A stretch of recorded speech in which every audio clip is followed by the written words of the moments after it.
और देखिए, रूस यूक्रेन वॉर के बीच एक बड़ा ही विस्फोटक बयान दिया गया है रूस के उप विदेश मंत्री सरगेई ryabkov की तरफ से। रूस के उप विदेश मंत्री ये बोल रहे हैं कि अब रूस और अमेरिका का जो टकराव है इसको टाला नहीं जा सकता। अब इस पर बात करने के लिए हमारे साथ जो आज डिफेंस एक्सपर्ट मौजूद हैं, हमारे साथ मेजर जनरल संजय सुई सर मौजूद हैं।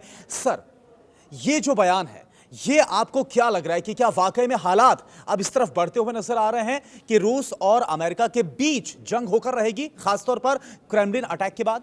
देखिए, क्रेमलिन अटैक जब हुआ है उससे रशिया की साख पर बहुत बड़ी चोट पहुंची है। पुतिन की जान को खतरा हो गया था।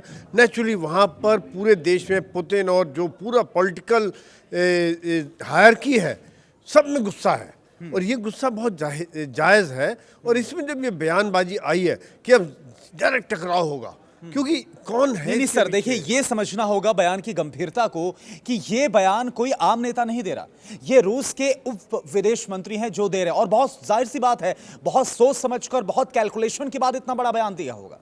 नहीं, ऐसा है कि इस तरह के बयान तो रशिया के जो पहले भी इस प्रकार से आते रहे हैं, जो काफ़ी सीनियर लेवल पर, कि कभी ब्रिटेन को चैलेंज करते हैं, कभी जर्मनी को वार्निंग देते हैं, कभी नेटो को वार्निंग देते हैं।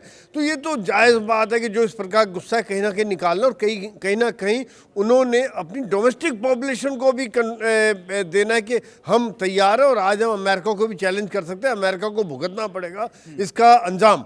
उधर से अमेरिका मना कर रहा है कि हमारा इससे कोई लेना देना नहीं है, यूक्रेन मना कर रहा है।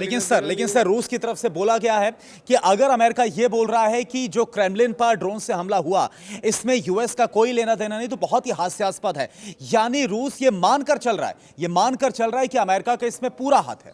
नहीं, बिल्कुल, ये बात तो रशिया का जहाँ तक कंसर्न है, क्योंकि वो पता लगा कर रहे हैं कि किया क्यों है, किस लिए किया है। और जिस प्रकार से अमेरिका यूक्रेन को लगातार साथ दे रहा है और अमेरिका अपने नेशनल इंटरेस्ट को देख के रशिया को वीक कर रहा है, तो वहाँ पर आज पुतिन को भी डाउन करने की कोशिश। मान लीजिए अटैक सक्सेसफुल हो जाता, तो आप सोचिए कि जो सबसे सुरक्षित स्थान पर एक ड्रोन अटैक होना, और बल्कि मैं तो ये कहूँगा वहाँ ड्रोन पहुँचना भी एक बहुत बड़ी साख पर चोट है, उनका सुरक्षा तंत्र पर चोट है। ठीक है सर, अगर मान लिया जाए, अगर ये मान भी लिया जाए कि ये रूस का सिर्फ एक बयान मात्र है, लेकिन जिस तरह से बात लगातार आ रही है, ज़ेलेंस्की को खत्म करने की बात आ रही है, यूक्रेन को पूरी तरह से तबाह करने की बात सामने आ रही है, अगर इतना एग्रेसिव इस स्तर तक ये पूरा युद्ध पहुंच जाता है, तो क्या वहां पर अमेरिका कोई जवाबी कार्रवाई कदम नहीं उठाएगा?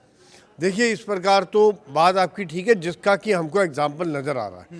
जैसे ही क्रेमलिन में अटैक हुआ उसके बाद किस प्रकार से हमले तेज हो गए, कीव तक में पहुंच गए। बीच में आप देखिए, खाली वो डोनबास बखमुंड वगैरह में लड़ाई चल रही थी, लेकिन आज 10 शहरों में समुंदर से, आसमान से, ज़मीन से, ज़मीनी सेना, हर तरफ से हमला बोल दिया गया, जिसको कहते हैं ऑल आउट वार।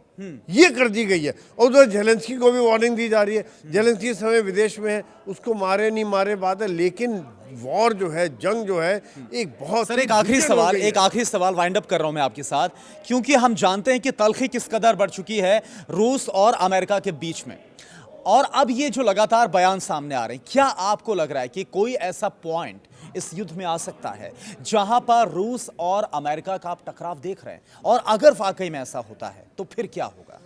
देखिए करुणा, बात सही है कि दोनों के बीच में तल्खी बहुत बढ़ गई है, लेकिन शायद ये डायरेक्ट टकराव अभी नहीं होगा। ये यूक्रेन को ही मोहरा बना के दोनों लड़ रहे हैं। अमेरिका ने यूक्रेन को आगे किया हुआ है और उसको सपोर्ट देता रहेगा, हर तरह से और सपोर्ट बढ़ाएगा। और रशिया यूक्रेन के ऊपर हमला कर रहा है, पिस रहा है यूक्रेन दोनों की जंग में, और वहाँ के जो आम आदमी हैं, वहाँ की बिल्डिंगें टूट रही हैं, रिफ्यूजी बन रहे हैं। ये बहुत ही वर्चस्व की लड़ाई में पिस रहा है यूक्रेन, वहाँ की मानवता, और दोनों आपस में डायरेक्ट टकराव की अभी मुझे उम्मीद नहीं लग रही है। ठीक है, चलिए सर, इसी के साथ बहुत बहुत शुक्रिया, और आज के इस वीडियो में भी इतना ही। नमस्कार।